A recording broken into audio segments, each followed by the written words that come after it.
are you ever asking the question, am I truly leading or am I managing? And so while this may not necessarily be something you think about on a regular basis, reflect on that question for a second. Am I managing or am I truly leading? And we're going to get into the difference. We're going to talk a little bit about how you know when it's showing up. But if you're one of these people that aren't sure how to answer that question, you probably are doing it wrong. Welcome to Leadership Rewired. Allison, Allen, and Dean Martin invite you to join them for an honest conversation that brings a personal perspective to the issues of leadership. Welcome back to the Leadership Rewired podcast. I'm Allison Allen, and I'm here with my co-host, Dean Martin. And today we are tackling something that I think most leaders don't think about, or maybe they think about all the time. And are you ever asking the question, am I truly leading or am I managing? And so while this may not necessarily be something you think about on a regular basis, reflect on that question for a second. Am I managing or am I truly leading? And we're going to get into the difference. We're going to talk a little bit about how you know when it's showing up. But if you're one of these people that aren't sure how to answer that question, you probably are doing it wrong. Dean, any thoughts? Way to get the audience there. Listen up for how you're doing it wrong. No, I'm just teasing you.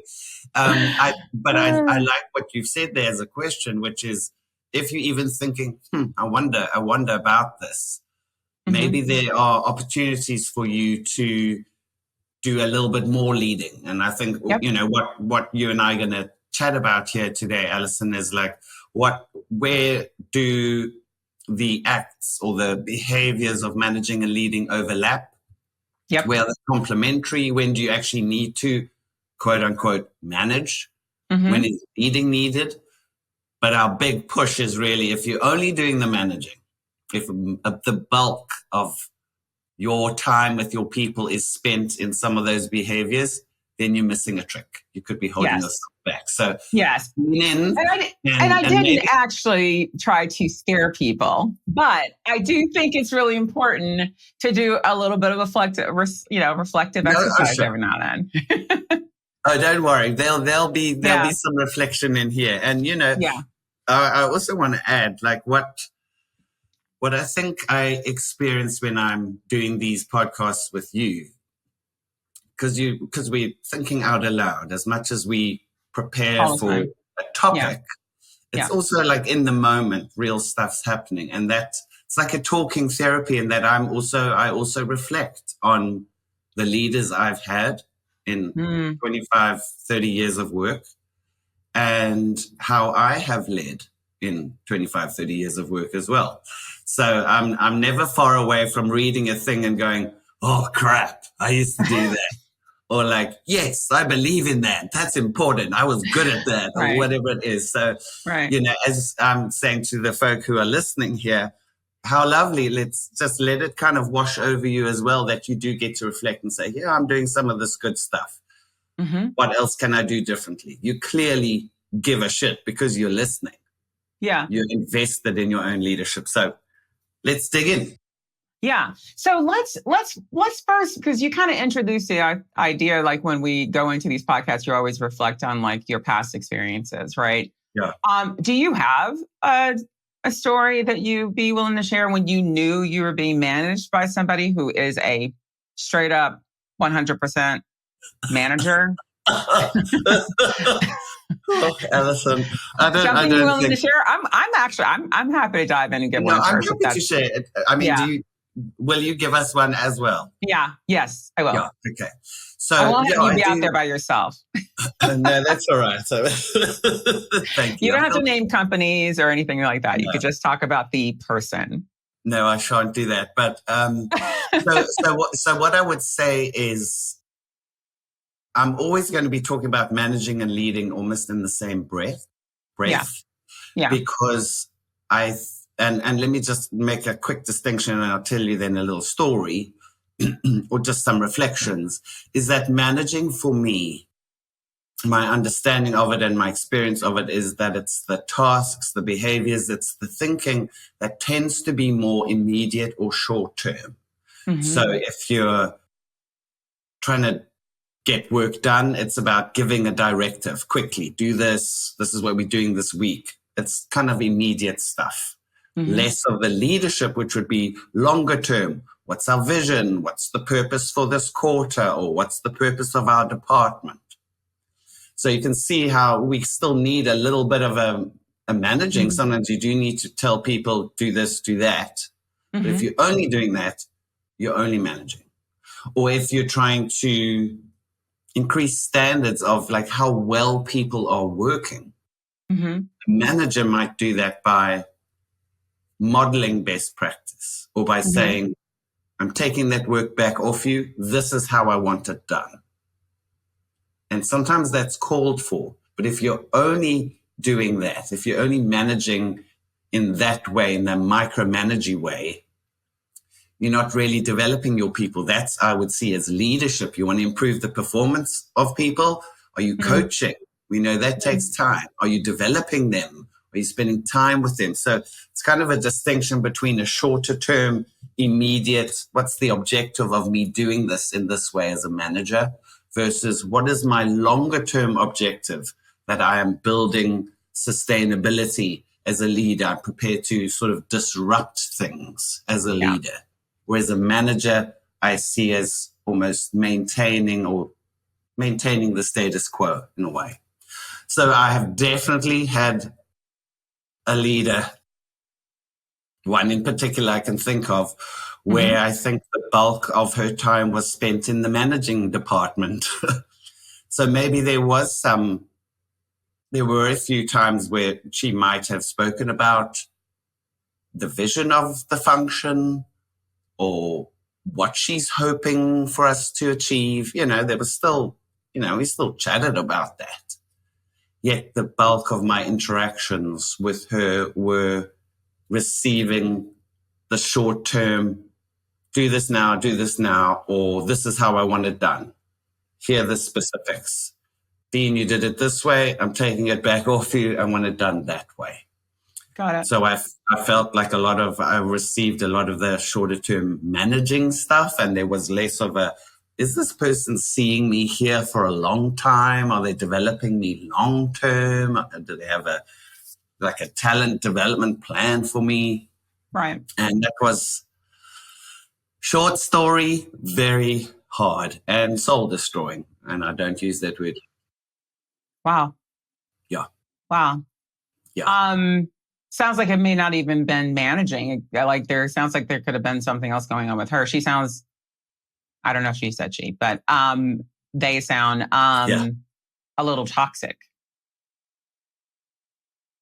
Well, what do you mean by you can have a manager I think you can have a manager, and I want to come back to your earlier definition around time. I think you can have a manager who's a manager and not feel like so destroyed, just to use your words. That's true, yeah. What do you think would need to be different? Yeah. Because I like this. What would need to be different for somebody to be on the receiving end of somebody who's just managing and for it to still be okay? Well, I think you could be a manager and have emotional intelligence. Mm-hmm. I don't see emotional intelligence as one of those things that fall into the category of leader or manager. I think you can have, self-awareness. You can be socially aware. You can be, in tact of what's going on with your team and still be playing in that manager space. So let me just, I think the only thing that I would sort of slightly challenge in terms of your definition is that for me, a manager, when they are showing up as a manager, is focusing on tasks and processes and keeping things, quite frankly, operational. That could be on a 3-month project, a 6-month project, a week-long project, a 2-year project. It doesn't really matter. That's just when they are in that manager mode, that is the mode that they're focusing on. Whereas a leader, for me, is thinking about vision, inspiring action. They're looking at how do we make sure that we sustain and build resilience within the team. And again, that could be on a week-long project, a 3-month project, a year-long project, or 2 years. It doesn't matter. When they are in that leadership mode, they are functioning that way. And there used to be some data, and McKinsey was a big proponent of this back in the day, that leadership is intrinsic. You either have it or you don't, right? And managers are mostly what people show up as. A dime a dozen. Yeah, like it was literally, it was positioned in that way, right? Intrinsic, special people, you're born with it, da-da-da-da-da-da. And then managers were people who develop over their careers, and that's how they develop, blah, blah, blah. And that was obviously met with a lot of controversy, right? And I actually left McKinsey thinking that way, but through my work experience, realized that that was actually quite flawed, right? Because I do believe that managers who have the aspiration to lead can learn. I 100% believe that. So for me, the manager and leadership aspect isn't really about a time as it is about in the moment, what do you default to? Because you can have somebody singing the praises of inspiration and vision and the team is like burnt out, drained. They just want to know where they should be turning left or next. And you as a leader need to recognize what that team needs, leadership, and then respond in the way that they need. Maybe it's being specific about operations and processes and what's important right now, because that's what they need. Nice. So when I think about times when I've been overly, just to come back to your example that you use, in my mind, if a good manager or a good leader is operationalizing their way in which they are showing up, then it should never get soul destroying. Because they are really thinking about what the team needs. The danger is when someone lives in a specific space and then to the point that it becomes the most important thing that they're doing. So sounded like in that example you gave, which is why when you said soul destroying, I was like, whoa. Like for me, that is someone who doesn't even know that they have somebody in front of them who needs something else. They don't even know the competencies and the capabilities of that person sitting in front of them. They don't care because what's mostly important to them is the task, the processes, and the operations piece. And if that person isn't checking all the boxes, they are just like judging the person, probably in some cases, putting them in situations where they can't be successful. And that is where it starts to borderline soul destroying, at least in my opinion. I was not in your experience, so I don't know. I can only speak for my own self when I say, I have worked with someone who was very senior in the organization, who I thought, saw the value that I bring, that I can be both a leader and a manager when necessary, that I live in a world of get shit done, and get shit done is not either manager or leading. It's recognizing what needs to be done in the moment. And this person chose at every turn to manage me like a manager. So when I showed up in my one-on-ones, completely exhausted from, pulling 24-hour days, working on a project, it didn't matter. Have I done the 5 things on the list? Why do I have an attitude, which, we as women, and certainly we as women of color often are sort of tasked with, when in fact, I'm showing up, showing you all the things you want to see, yet I'm not getting inspiration from you, gratitude for what I've been able to accomplish. Some acknowledgement that I'm burning myself out and my team, something to sort of say, I see you. Leadership. Right. Yeah. So it was a very, I wouldn't call it toxic, but it was was and am at that moment, very aware that I was not being led. And I don't care. For me, it's like every single level that I've been in an organization, I've been all the way up to SVP. And I started reporting to C-suite probably, halfway through my career. I have always wanted to work for somebody who inspired, who was an inspirational leader, someone who could mobilize me, get me excited about the mission, make it make sense from a business perspective. And, when I don't have that, I know it. And so it is a drain. So I have to find myself trying to figure out how do I get myself motivated. But anyway, enough about me. But my point is that's how I sort of see the two differentiating. And don't want us in this podcast to give at least in my opinion, give the impression that managers cannot be connected to their team, because that's actually, in my opinion, not necessarily true. I don't know. What are your reactions to that? So as you were talking there, what I'm hearing is almost like creating a bit of a continuum, if you like, where maybe on the far left is somebody who is doing most of the managing type of tasks. Right. And what you said was, are they paying attention to what their people need?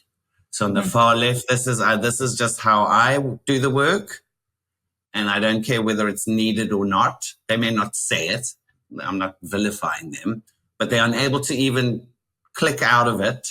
And I would then put on the far left, that's where it can be just terrible for people, because it's not what they need.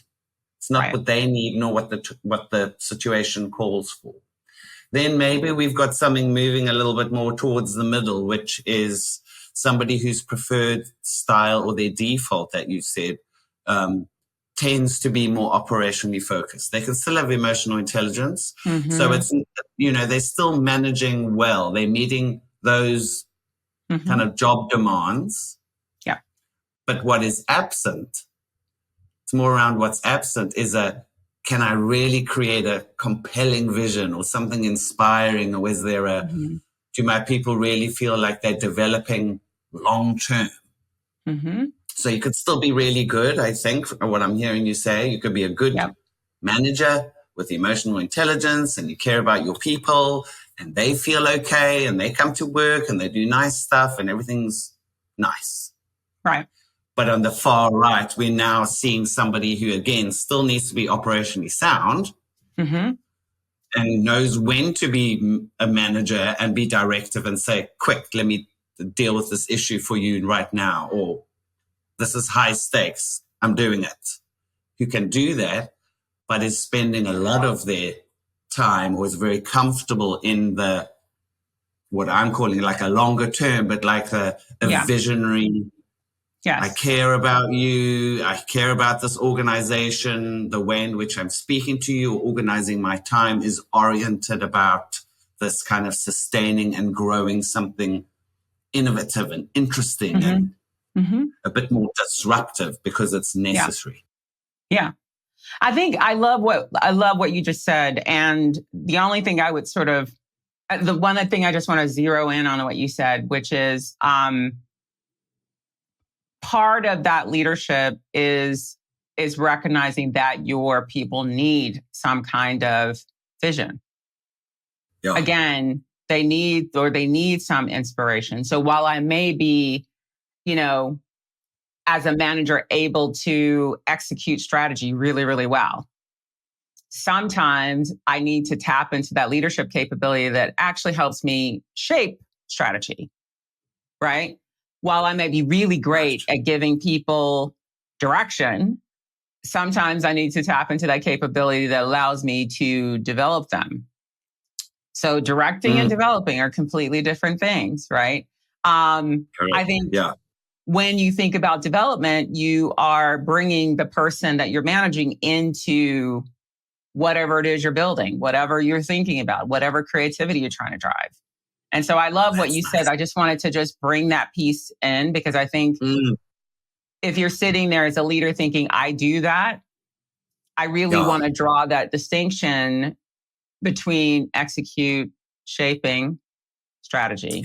That distinction between directing and developing people. And this is never anything we talk about other than being really, inclusive. do Dean and I ever talk about like sort of, things as peanut butter? There might be people in your team who are not ready for development, and you need to be directing them 100%. There may not be time to shape strategy. You need to be executing 100%. And so there's always that. So anyway, I just wanted to just sort of draw that distinction. and add just that little bit element. Anything on this before we go to consequences? And I think we kind of talked about it a little bit, but staying in management mode. Anything else you want to add on that piece? Well, I think what I hear is that for a manager or for a leader to be able to know what is necessary right now, they do need to know themselves. We spoke about that earlier. Like, is that your default? Like, what is your default? What are your skills? What is your experience? What are you naturally good at? Because some of those things may fall into the managing kind of camp. And you need to know, I naturally default to this kind of thing. I love modeling. Hey, I'll run the client meeting and then you watch me. That's just how I am. They're like, that might not be the exact behavior required right now. Yes. So you got to know your own stuff. And then you also need to be paying attention to what's happening in front of you and where your organization is or what is required of the team. Yes. So it's always the self-awareness and the awareness of what's going on around you. And I think if you're listening and you're like, I wonder if I'm doing enough of this as a leader, if I'm leading enough, rather. Yeah. The two things you'll probably always hear Allison and I say as well is, you need to do some reflection, thinking about just who you are, agnostic of your situation, but just like, who am I? How do I how have I developed as a manager and leader? And then there's a real wake up, let me look around me and see what's the composition of my team? What are our big initiatives? Where's the organization right now? What are the big change pieces that I need to, like, that demands some response from me too. So in either of those two or both possibly. Yeah. You'll need to. And that's why I love what you just said, because that's just such to not do what you just pointed out means, especially if you're a manager, that you stay in a constant state of process, task, operations, which could feel long-term like micromanagement and suffocating your team. Yeah. So you have to, if you don't like the word self-reflection because it sounds too, I don't know, HRE or something, I don't know. But think about it in that context, checking in with yourself and saying, am I spending too much time in directing people on task? Yeah. Because I'm going to say, go ahead. No, go for it. No, I'm going to throw in something that says, if you don't like the term self-reflection and you think it's too managerial, like HRE, then I want to go, please, like, have a look. Like, what's so scary about looking at who you are? Come on. Go get a therapist, get a coach, have a think about, like, how then is managing protecting me? Or what parts of myself am I able to hide because I'm managing all the time? So, like, I know you just said that as a thing, but, like, talk to me about self-reflection. I'm all over it like a rash. No, and you know me, I have my ideal persona who I'm on, whenever I'm on this podcast that I'm talking to. And it's usually that leader that I was talking about a little bit earlier. So, and I know that leader who I was talking to a little bit earlier would go, really? Self-reflection. So I'm all, that's my persona, that's who I'm always talking to. So for sure. We kind of talked about this already, but I think it's good to just sort of bring it up. So what happens if you're just managing? I just want to reiterate, you will have burnout, which we talked about it for yourself and your team, especially if you're managing people who are mid to high performers who know what they're doing. They just need a little bit of something from you so they can just run. They will burn out. And that could lead to complacency. I want to say that again. Often people who burn out, who are high performers, you think they just quit. They don't. Sometimes they just revert to being complacent and they become really average. So again, if you're looking for a reason to do a little bit of self-reflection, that's one. Lack of innovation. I mean, more than today, innovation used to mean, building something new or creating. And now innovation is just freaking surviving. You're like, how do we survive today? And how do we sort of like get shit done faster? And how do we sort of like stop doing things we shouldn't do because we have to move? So lack of innovation will just be something that's there because people literally will be waiting for you to tell them what to do and directing them. And once they're done with whatever task you've given them, they will, in essence, just be standing there waiting for something else to do versus figuring out what they could be doing next or coming to you with ideas. And as we said earlier, turnover. And there, people who have options will take those options and will leave. People do not stay where they feel drained. They will stay where they feel empowered. Any thoughts on that one? Yeah, I mean, the burnout one is heavy. We spoke about that in our last season of Leadership Rewired, because, the burnout also comes from if you're doing all this managing stuff, a lot of it is you. It's in the weeds sometimes. So it's like not using your people. It's you carrying the bulk of the work. So that is exhausting. And then they also get exhausted because they're having to run around and be compliant, I guess, with what you're giving to them. Yeah. I think the burnout is real, but I also think the retention is real too, especially today. And I know we have a lot of people walking the street right now and looking for jobs, but there are a lot of people who are staying in companies again, and because it feels safe. And then you've got your high potentials. And there was a recent report that just came out that said that 3.7 times, high potentials are actually 3.7 times more likely to just leave and go do something different. And if they don't feel like they're being developed in organizations, even today, where it seems to be an employer market, high potentials don't stay in companies where they don't feel like they're being fed. So I just something to think about. So you're losing your people. That's our retention issue. Another thing I would add, Allison, is that if you're only doing, the bulk of it being managing, I think you lose credibility. I think that's probably also why your people go, because and this part makes me a little bit sad, because I'm sure there are a bazillion managers who are like busting a gut, like really doing their best, doing a lot of managing stuff.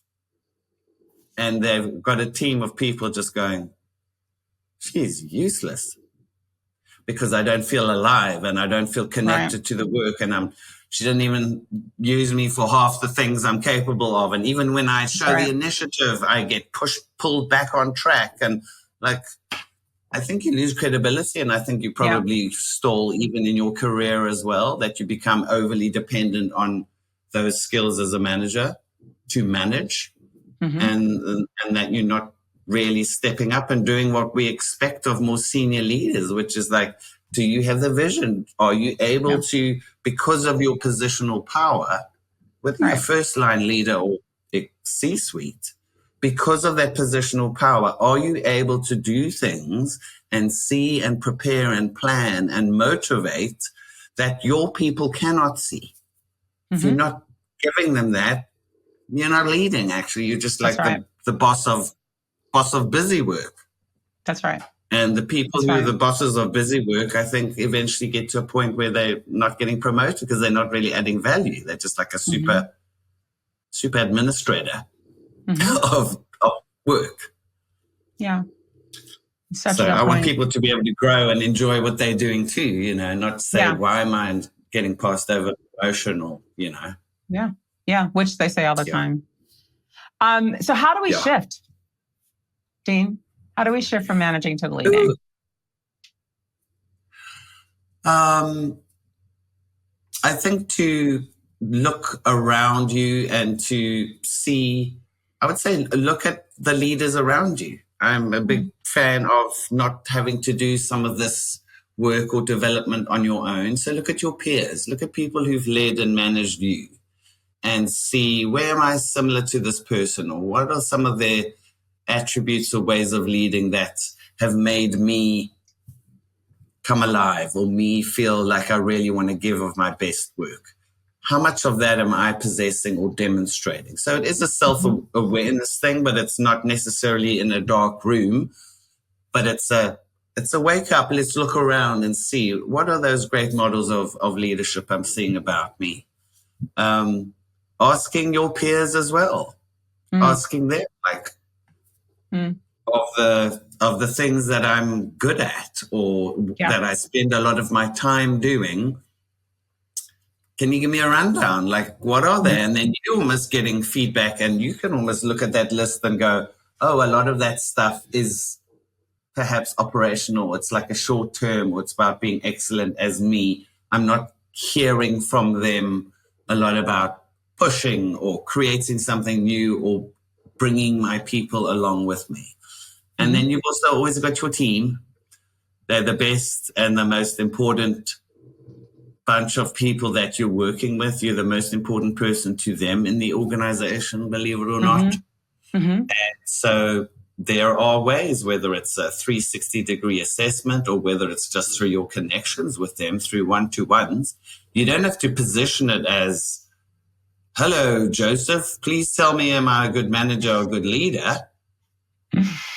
But I'm thinking about my own leadership in the last quarter. Can you give me like 2 things that you think I did really well? And that's safe. Yeah. And then when you get that feedback and you're like, oh, nobody's ever saying anything about making me feel inspired or making me want to grow, or like, oh, I'm missing some of that leadership-y stuff. So like be active in it. Be active and curious in it. What would you say would help people to? No, and I love the angle, especially given like, and if you haven't had a chance to watch that podcast on leadership assessments during 360s, you should do that. But I love the angle of getting feedback from peers and your direct managers and your directs. That was a really good call. Yeah. If you, for whatever reason, don't want to do that, I think some specific questions you could just ask yourself. And again, going back to that self-reflective word, am I setting a vision? Or am I executing someone else's? It's just that simple. Yeah. Do I empower my team or do I micromanage? And, best way to be honest is to be honest with yourself. When challenges arise, do I go right into reacting or do I guide my team and ask them for their thoughts? Right. And then again, I'll go back to the one of, am I always directing people or am I developing people? Yeah. And I have never been in a situation where I was doing all or other, right? I was always developing some and directing others because it was based on how well they were doing.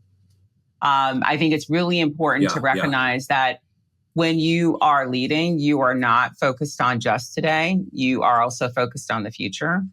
And I think leaders in any role at any level in the organization have to be doing both because there's so much change coming down that you can't get comfortable just doing management of someone else's vision. You have to be thinking about, okay, this vision I've got to execute it, but what might this lead to?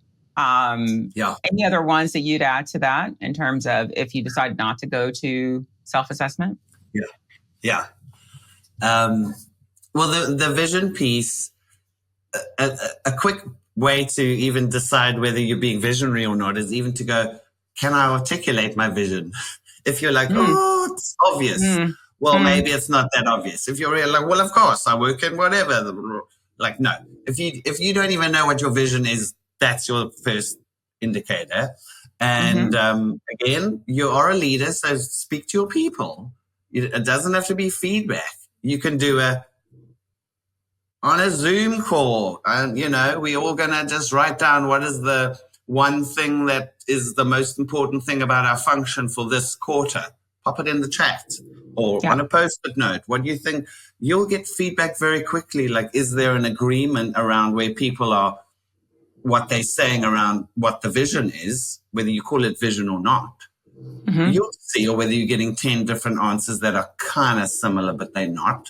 There's your first, that's one of your starting points. And then another piece is really to think about how committed are you to developing your people long-term? And do you have the patience mentally, but then also the resources around you to support you in it's not just down to you, but like, what is the learning and development team doing within your organization? Or are there programs that you can recommend? Or can you get your people a coach? Or what are the sort of resource groups available for people to be increasing their skills or getting their exposure, or whatever it is? Like, start to go back to those old emails you maybe haven't read around. Oh, I could still utilize this. Most organizations have stuff somewhere, whether they're really well organized or not. Dig them out and go, okay, I want to make sure I'm seeing my people doing and behaving differently. If 6 months ago they were still operating in the same way as they are today, I'm not encouraging them to grow. Right. I want to see a shift. So, maybe that's another area to focus on of how I migrate people. So leaders, whether you are in an office, hybrid or remote, the purpose of the conversation we're trying to have is, where do you stand? Are you leading or are you just managing? Or are you so great at doing it that you actually know when you're doing both? Either way, figuring out where you are and recognizing that today is one of those things that people need to see both. They really do. And you have to figure out, am I over-indexing on either one of these? If this conversation resonates with you or you think would be really helpful to share with someone else, please share it with someone else. I think it's really important that as we're building this community, especially at this time, that we figure out ways to share information, especially if it resonates or you think it'd be helpful with someone else. If you are interested in identifying where you are and you want to do it in a safe space, feel free. DM myself or Dean on LinkedIn or at either of our websites or just on this podcast, and we will reach out to you and schedule some time. We are happy to talk through, especially in that what we're calling sort of a clarity conversation. We're happy to talk through what's going on for you and what you need, and don't immediately assume that there is some huge cost associated with that. I do, and I think Dean does this as well, but I definitely do clarity conversations at no cost to employees. I'm sorry, and to people. And I like doing clarity conversations because, quite frankly, it's a good way for us to see if we have chemistry. And if we don't, hopefully that person's walked away from that conversation with something that they can use. So reach out, whether it be again on LinkedIn, or if it's something where you want to connect on this podcast through YouTube or Spotify or Amazon or Apple, just put it in the comments and we will definitely reach back out to you. So just closing remarks, Dean, anything you want to say? I want to touch on what you said about reaching out to us. I think as leaders, you're listening because we know you care about your own development, your people, your growth. So just do something with it. You don't even have to have a big plan around, well, how do I decide whether I'm managing or leading, or how would I go about getting a coach, or how would that's okay. Just take the next step. And I love what you said there, Allison. Either of us would love to have a chat with you about it. That's the step. Have a discussion with somebody in your team about how you're leading. That's a step. Want to bring it up in your one-to-one with your manager? Do it. It's these little micro moments that cumulatively make a difference and bring about some good momentum. So don't beat yourself up about it needing to have a big, perfect plan. Just reach out. Go for it. Just reach out. So until next time, lead with clarity and change with confidence. Thank you. We'll speak to you soon. Nice. Thanks, Dean. Thank you. Thanks, Allison. Bye-bye.